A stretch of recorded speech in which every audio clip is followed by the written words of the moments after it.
Hello, students. Today we're going to start on our second Stalin guided reading called Methods Stalin Used to Build a Totalitarian State. What I recommend you do is open up your guided reading PDF in another tab.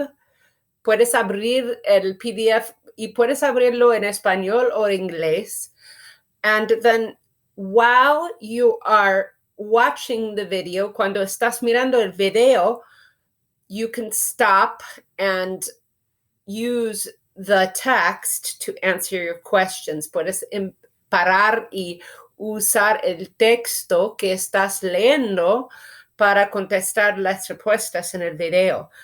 And this is a long reading. It's like 8 pages long, I think. Let me see how many pages we have here. It's a lot. Yeah, 7 pages. So that's a little bit too much for us to cover today, and it's important information. So we're going to take some time to do that. Great. Okay, let's start. So the title is Methods Stalin Used to Build a Totalitarian State. Joseph Stalin led the Soviet Union from the mid-1920s until 1953 as the General Secretary of the Communist Party of the Soviet Union. Stalin wanted to create a powerful communist state in Russia. To realize his vision, Stalin planned to transform the Soviet Union into a totalitarian state. Now, as you see, on this text, the word totalitarian is underlined, bolded, and in blue. That means it's a link. So you can click here. It's going to bring you to that definition. It goes directly to the definition of totalitarianism. So we can see the definition here. Totalitarianism is a political system or a form of government that prohibits opposition parties, restricts individual opposition to the state and its claims, and exercises an extremely high degree of control over public and private life. It is regarded as the most extreme and complete form of authoritarianism. El totalitarismo es un sistema política o una forma de gobierno que prohíbe los partidos de oposición, restringe la oposición individual al Estado y sus reclamos y exige un gran extremadamente alto de control sobre la vida pública y privada. Es considerada como la forma más extrema y completa de authoritarianismo. Okay, so we know that Joseph Stalin wanted to transform the Soviet Union into a totalitarian state. So that's what this whole article is going to be about, how he did that. So let's go to this part here. He began building his totalitarian state by destroying his enemies, real and imagined. He used many cruel methods to achieve his goals, and because of this, Stalin is considered by many to be one of the most brutal dictators of all times. I'm going to say goodbye to you on my webcam here so we can look at the picture. Okay, so here you see these are Bolshevik leaders that were killed by Stalin. So he considered them to be his enemy, and he assassinated all of these leaders. And these were people that were his friends. So we know that that's very brutal. It's against international law to do that, right? So he's considered one of the most brutal dictators of all time. So I think that's really important statement there. We're going to learn later about Hitler, and he was really brutal too. Okay? So let's go to the second page.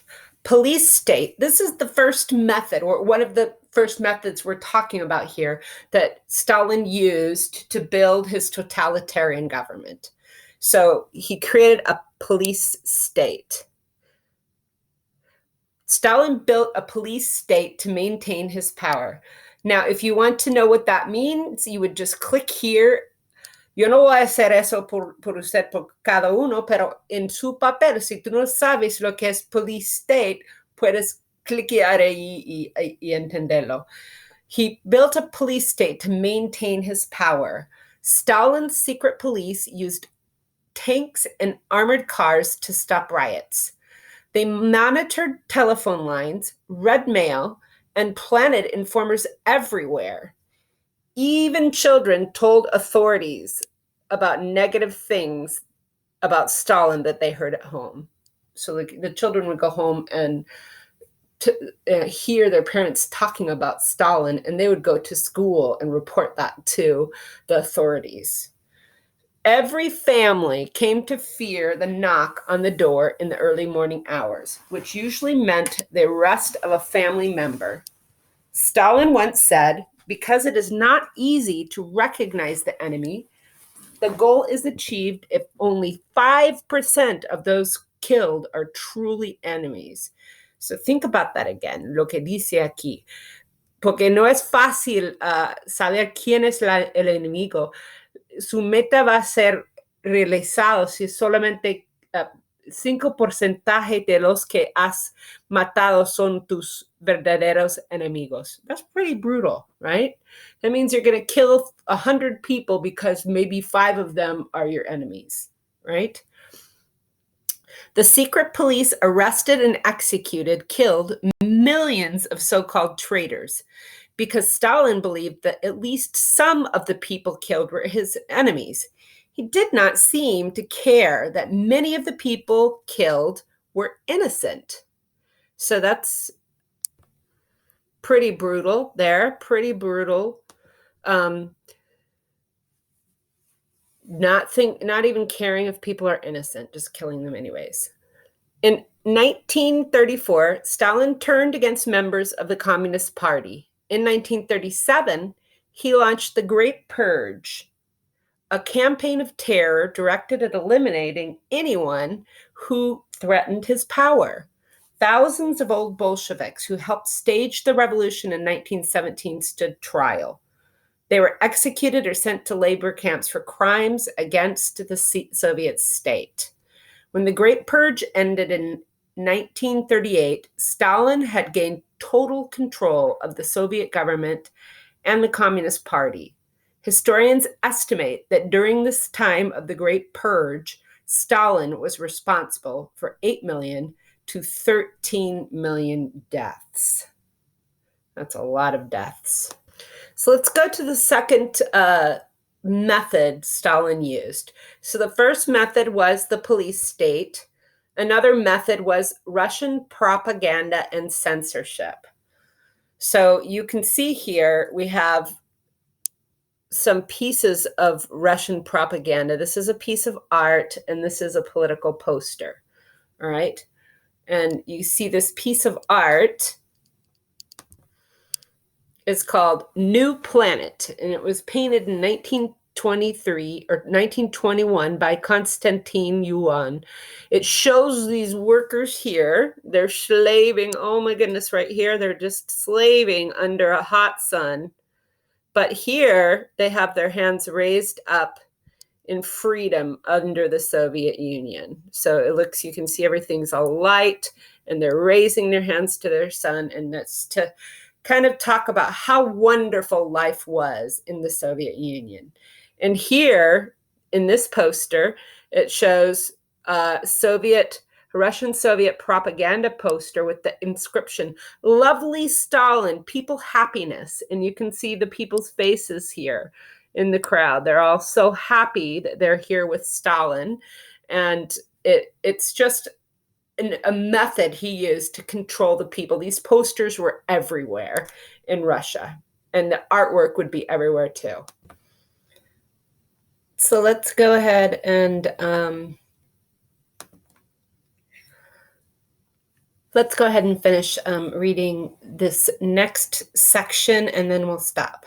So, Russian propaganda and censorship.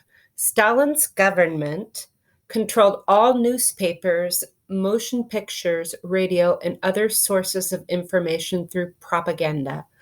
Many Soviet writers, composers, and other artists also fell victim to official censorship. Stalin would not tolerate individual creativity that did not conform to the views of the state. So that's what censorship is. You don't let people speak. There is no free speech. So Soviet